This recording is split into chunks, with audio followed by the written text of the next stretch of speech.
জীবনে যত সুন্নাহ মানবেন, রাসূল সাল্লাল্লাহু আলাইহি ওয়াসাল্লামের সুন্নাহ আছে যেখানে বরকত আছে, যেখানেই সুন্নাহ সেখানেই বারাকা, সেখানে আপনি বারাকা পাবেন। যে কোনো সুন্নাহ, like Sunnah of eating, Sunnah of sleeping, Sunnah of travelling, Sunnah of trading, খাওয়া, ঘুমানো, সফর করা, ব্যবসা, কাজ করা, যে কোনো কাজের ক্ষেত্রে সুন্নাহ মানলেই ওটার মধ্যে বরকত আছে না নাই? সুন্নাহর সাথে সবসময় নিজেকে জড়িয়ে রাখবেন। যেমন সুন্নাহ অফ ইটিং, খাওয়ার সময় সুন্নাহ মানলে কি বরকত পাওয়া যায় একটু দেখেন। এক সাহাবী এসে বলে, ইয়া রাসূলুল্লাহ, ইন্না নাআকুলু ওয়া লা নাশবা। হে আল্লাহর রাসূল, আমরা খাই কিন্তু পেট ভরে না। এরকম অনেক সময় হয় না?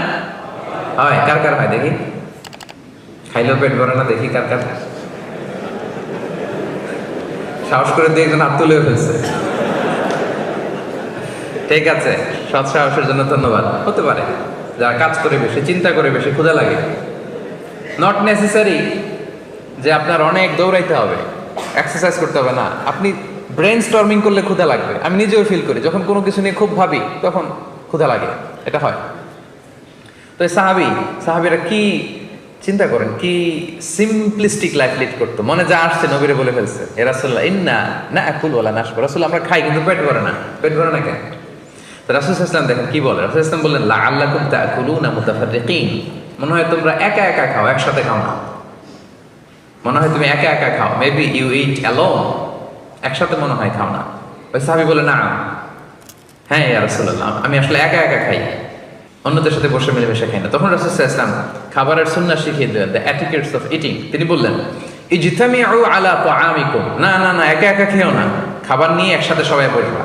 ওয়াযকুরু ইসমাল্লাহি আলাইহি, খাওয়ার আগে বিসমিল্লাহ বলবা। ফাইন্নাহু ইউবারাকু ফি, তাহলে তোমাদের খাবারে বরকত ঢুকায় দেওয়া হবে। এবার বুঝছেন সুন্নাহ মানলে কিভাবে বরকত পাওয়া যায়? দেখেন খাওয়ার ক্ষেত্রে আরো রাসূল সাল্লাল্লাহু আলাইহি ওয়াসাল্লাম কি ইনস্ট্রাকশন দিয়েছেন। তিনি বলেছেন, আহাব্বু তাআমি ইলাল্লাহি মা কাসরাত আলাইহিল আইদি, আল্লাহর কাছে সবচেয়ে প্রিয় খাবার ওইটা যেই খাবারে অনেকগুলো হাত পড়ে। এক প্লেট নিয়ে শুধু এক হাত দিয়ে খাচ্ছেন, এটা আল্লাহর কাছে পছন্দ না। একটা খাবার নিয়ে অনেকগুলো মানুষ বসে চারদিক থেকে নিয়ে নিয়ে খাচ্ছে, এই খাবারটা আল্লাহর কাছে বেশি প্রিয়। সুবহানাল্লাহ। তাহলে একা একা খাবেন না, বাসায় যে স্ত্রীকে নিয়ে খাবেন, ছেলে মেয়েদের নিয়ে খাবেন, বাবা মাকে নিয়ে খাবেন, বন্ধুদের একসাথে খাবেন। এবং খেয়াল করে দেখবেন, একা একা খেলে যে টেস্ট পাওয়া যায়, কয়েকজন মিলে খেলে এটা টেস্ট বেড়ে যায় কয়েক গুণ। কি বলেন? বাড়ে না? বাড়ে।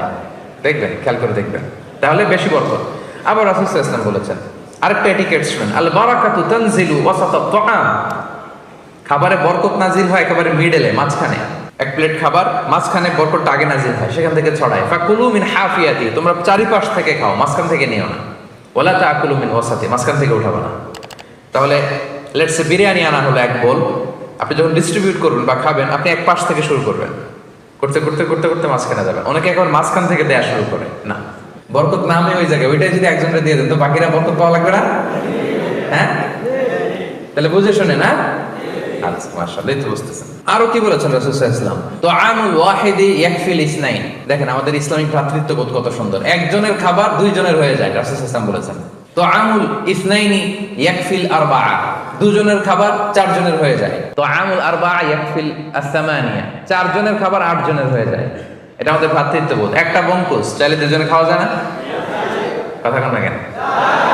নাসি গোরেং আয়াম, মজা করে খাইয়াম। তো নাসি গোরেং আয়াম নিয়ে আসছেন আপনি এক বক্স, এটা দুজনে মিলে খাইলে হবে না? হবে না? এটাই শিখেছে ইসলাম আমাদের। আনলাম, তুমি একটু আমি একটু, ভাগ করে হয়ে গেছে খাবার। দুইজনের খাবার চারজন শেয়ার করা যায়, রাসূল সাল্লাল্লাহু আলাইহি ওয়াসাল্লাম বলেছেন। চারজনের খাবার আটজন শেয়ার করা যায়। আলহামদুলিল্লাহ পড়েন। কি সুন্দর এটিকেটস তিনি আমাদেরকে শিখিয়েছেন। তাহলে আমরা জানলাম, এটা তো শুধু খাওয়ার ক্ষেত্রে আমি বললাম, এরকম সব কিছুর ক্ষেত্রে রাসূল সাল্লাল্লাহু আলাইহি ওয়াসাল্লামের সুন্নাহ আছে না?